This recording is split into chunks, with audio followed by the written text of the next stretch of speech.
안녕하세요. 사연을 시작하기에 앞서 구독과 좋아요 부탁드려요. 감사합니다. 사연 시작해 볼게요. 지금 생각해보면 그때가 제 인생의 전환점이었던 것 같아요.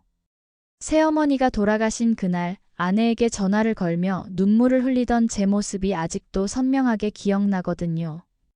그런데 그 순간 들려온 아내의 말은 제가 상상했던 것과는 너무나 달랐죠. 제가 어렸을 때 친엄마를 잃었어요. 아버지는 저를 혼자 키우시느라 정말 고생이 많으셨죠. 그러다가 제가 10살 때 새어머니를 만나게 되었어요. 처음에는 어색했지만 어머니는 정말 따뜻한 분이셨어요. 아버지와 재혼하신 후 저를 친아들처럼 사랑해 주셨거든요. 어머니는 시장에서 나무를 파시며 생계를 꾸려가셨어요. 새벽 4시면 일어나서 도매시장으로 나무를 사러 가시고 오후 늦게까지 장사를 하셨죠. 손은 항상 거칠었지만 그 손으로 제 머리를 쓰다듬어 주실 때면 세상에서 가장 부드러운 손길이라고 느꼈어요. 어머니는 항상 저에게 공부 열심히 하라고 하시면서 돈 벌어서 꼭 대학까지 보내주겠다고 약속하셨어요. 친아들이 아닌데도 저를 위해 정말 많은 것을 포기하셨죠. 아버지가 재혼하고 3년 만에 갑작스러운 교통사고로 돌아가셨을 때도 어머니는 저를 포기하지 않으셨어요. 그날 어머니가 제 손을 꼭 잡고 하신 말씀이 있어요. 저는 당신의 아들이고 무슨 일이 있어도 아들을 포기하는 엄마는 없을 거라고 하셨거든요. 그때 저는 겨우 13살이었어요. 고등학교 때는 제가 공부를 잘해서 대학에 갈 수 있다고 하니까 어머니는 정말 기뻐하셨어요. 시장에서 힘들게 일하시면서도 항상 웃으셨죠. 다른 상인분들에게도 자랑스럽게 아들이 대학 간다고 자랑하셨어요. 대학교 4년 내내 어머니는 등록금과 생활비를 보내주셨어요. 당신은 작은 집에서 라면으로 끼니를 때우시면서도 말이에요. 제가 졸업하고 직장을 구해서 첫 월급을 받았을 때 어머니께 용돈을 드리려고 했는데 받지 않으셨어요. 힘들게 번 돈으로 이제 제 인생을 살라고 좋은 사람 만나서 결혼하고 행복하게 살라고 하셨죠. 그렇게 저는 회사에서 만난 현재 제 아내와 결혼을 하게 되었어요. 처음에는 어머니도 좋아하시는 것 같았어요. 결혼식 때도 정말 기뻐하셨거든요. 하지만 시간이 지나면서 아내의 어머니에 대한 태도가 조금씩 보이기 시작했어요. 아내는 어머니가 시장에서 나무를 파신다는 것을 조금 부끄러워하는 기색도 보였죠. 친구들에게는 시어머니가 사업을 하신다고 둘러대기도 했어요. 장모님은 더 심했어요. 어머니를 만날 때마다 은근히 무시하는 투였죠. 교육 수준이 다르다느니, 사는 환경이 다르다느니 하면서 어머니를 깔보는 말들을 자주 하셨어요.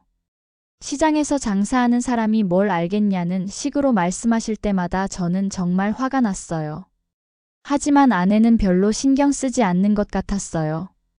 오히려 장모님 편을 드는 경우가 더 많았죠. 어머니는 그런 대우를 받으면서도 항상 참으셨어요. 손자인 저희 아이를 정말 예뻐하셨고 아내에게도 잘해주려고 노력하셨거든요. 하지만 아내의 태도는 변하지 않았어요. 어머니가 어쩌다 한번 오시면 대충 인사만 하고 방으로 들어가 버리거나 할 일이 있다며 나가버리기 일쑤였죠. 저는 그런 아내의 모습을 보면서 점점 실망하게 되었어요. 어머니께 좀 더 잘해달라고 부탁해도 자신은 충분히 잘하고 있다고 생각하는 것 같았어요. 아내는 친엄마도 아닌데 왜 그렇게 신경 쓰냐며 적당히 해도 된다고 말했어요. 이런 말을 들을 때마다 저는 가슴이 답답했어요. 어머니가 저에게 어떤 의미인지 아내는 전혀 이해하지 못하고 있었거든요. 그러던 중 어머니께서 갑자기 쓰러지셨어요. 병원에서는 췌장암 말기라고 했죠. 시장에서 장사를 하시느라 몸이 아픈 것도 참고 지내시다가 이렇게 된 거였어요. 왜 이렇게 될 때까지 말씀 안 하셨냐고 물어보니 저를 걱정시키고 싶지 않았다고 하셨어요. 어머니는 병원 침대에 누워서도 저를 걱정해 주셨어요. 얼마 남지 않은 시간 동안 제게 해주고 싶은 말씀들이 많다고 하시면서도 아내와 아이 걱정만 하셨죠. 아내하고 사이좋게 지내라고 그리고 손자 잘 키우라고 하셨어요. 어머니는 마지막까지도 저와 가족 걱정만 하셨어요. 아내가 자신을 어떻게 생각하는지 다 알고 계셨을 텐데도 말이에요. 어머니가 돌아가신 날 저는 정말 슬펐어요.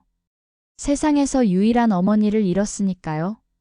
눈물이 멈추지 않았어요. 그때 아내에게 전화를 걸었어요.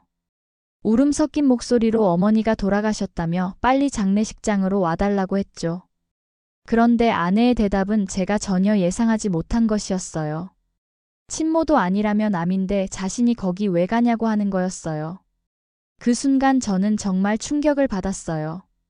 제가 이렇게 슬퍼하고 있는데 아내는 어머니를 남이라고 표현하는 거였어요.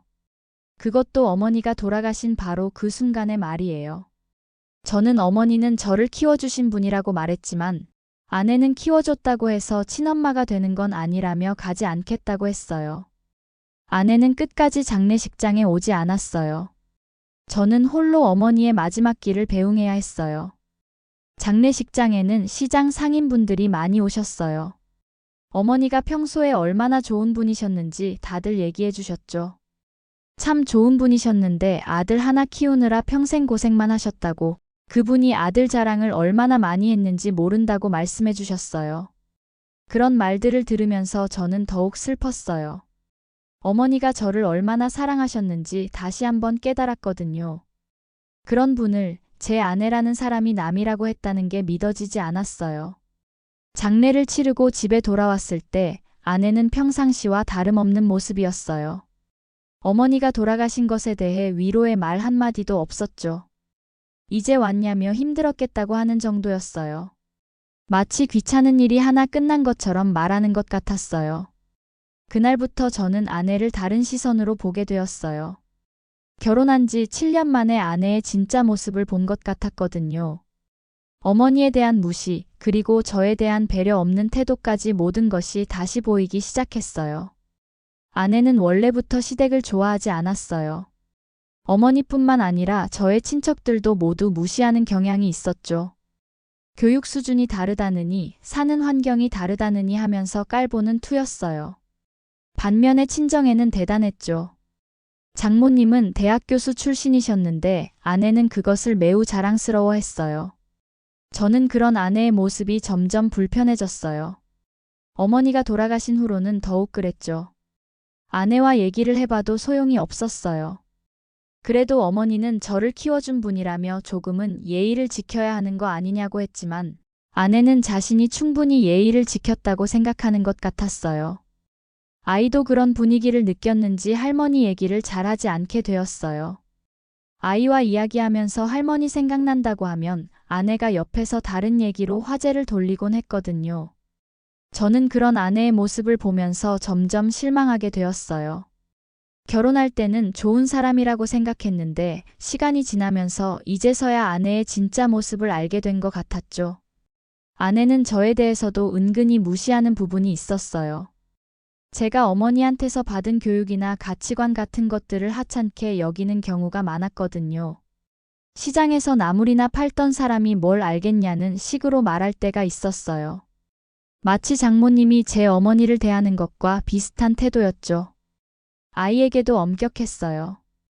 아이가 조금만 말을 안 들어도 혼을 내고 공부를 잘해야 한다면서 압박을 주곤 했어요. 그렇게 4년이 지났어요. 어머니가 돌아가신 후 저희 부부 사이는 예전 같지 않았어요. 겉으로는 평범한 부부 같았지만 속으로는 점점 멀어져 가고 있었거든요. 저는 가끔 생각했어요.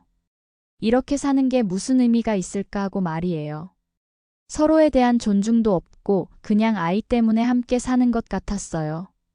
그러던 어느 날 아내에게서 전화가 왔어요. 평소보다 다급한 목소리였죠. 장모님이 갑작스럽게 돌아가셨다는 거였어요. 아내는 전화를 받자마자 울음을 터뜨렸죠. 정말 슬퍼하는 것 같았어요. 그런데 그 순간 저는 4년 전 어머니가 돌아가셨을 때가 생각났어요. 제가 똑같이 울면서 아내에게 전화를 걸었을 때 아내는 뭐라고 했었는지. 저는 잠시 망설였어요. 그리고 아내에게 말했죠. 제 엄마도 아닌데 제가 왜 가냐고요. 아내가 4년 전에 제게 했던 말을 그대로 돌려준 거였어요. 아내는 믿을 수 없다는 듯이 소리쳤어요. 하지만 저는 담담하게 대답했죠. 4년 전에 당신이 저에게 한 말이라고 친모도 아니라면서 왜 가냐고 했다고 말했어요. 그 순간 아내는 할 말을 잃은 것 같았어요. 자신이 예전에 했던 말을 기억해낸 것 같았거든요. 그 사람은 친모가 아니고 장모님은 자신의 친모인데 어떻게 그렇게 말할 수 있냐고 하더라고요. 저는 뭐가 다르냐고 반문했어요. 저는 결국 장모님의 장례식에 가지 않았어요.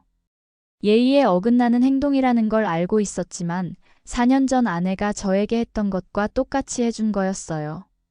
아내는 혼자서 장례를 치러야 했어요. 친정 친척들이 저에 대해 뭐라고 했을지는 충분히 짐작이 갔죠. 하지만 저는 후회하지 않았어요. 장례식이 끝나고 아내가 집에 돌아왔을 때 저희는 긴 대화를 나눴어요. 저는 아내에게 4년 전에 어떻게 했는지 기억하냐고 물었어요. 아내는 그때 생각이 부족했다고 변명하며 화를 냈지만 저는 부족한 게 아니라 진짜로 제 어머니를 남이라고 생각했던 거라고 말했어요. 아내는 변명을 하려고 했지만 저는 더 이상 듣고 싶지 않았어요.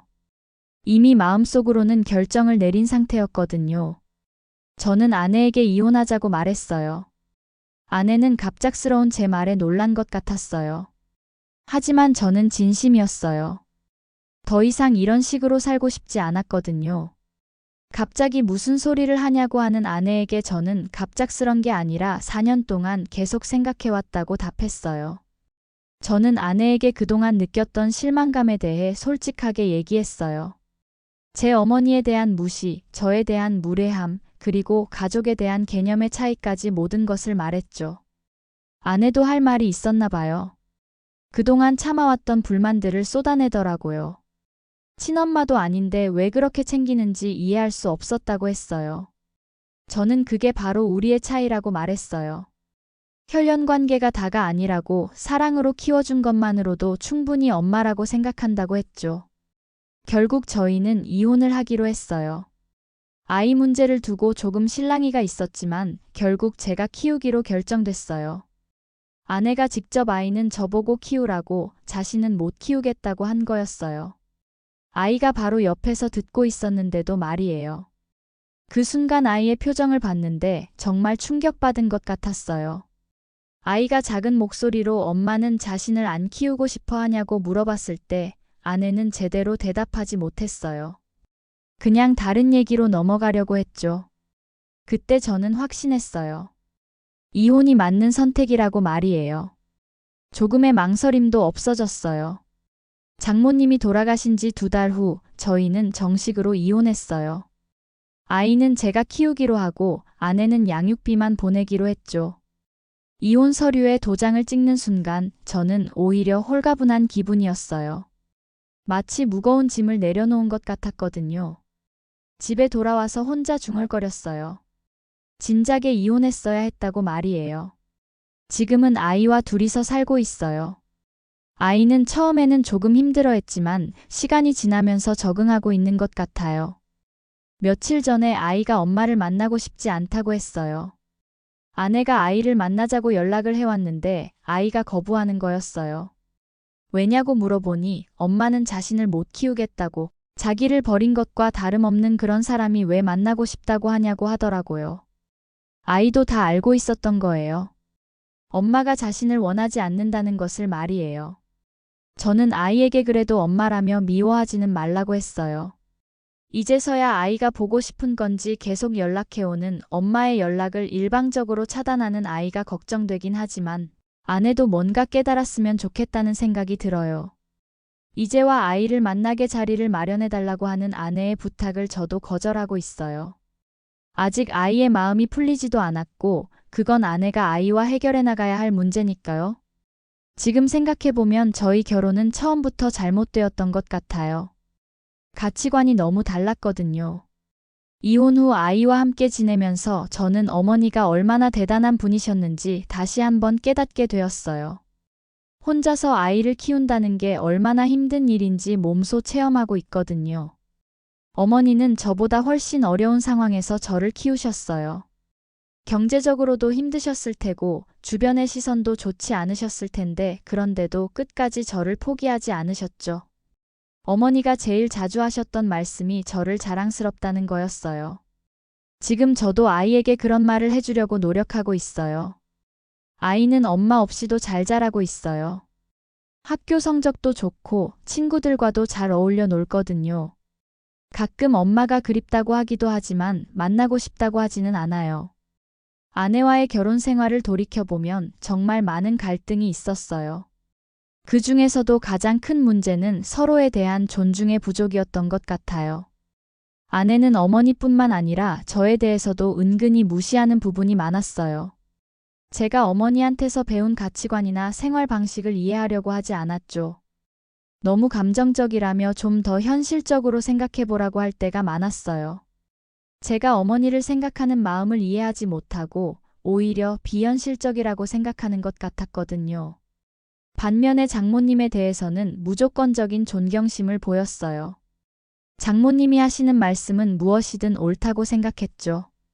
장모님 말이 맞다며 제가 생각을 바꿔야 한다고 할 때마다 저는 정말 답답했어요. 장모님의 말씀이 항상 옳은 건 아닌데 아내는 그것을 인정하지 않았거든요. 특히 어머니에 대한 장모님의 태도는 정말 문제가 많았어요. 처음 만났을 때부터 어머니를 깔보는 투였죠. 시장에서 장사하는 사람이 교육도 제대로 못 받았을 거라는 식으로 서슴없이 말씀하셨어요.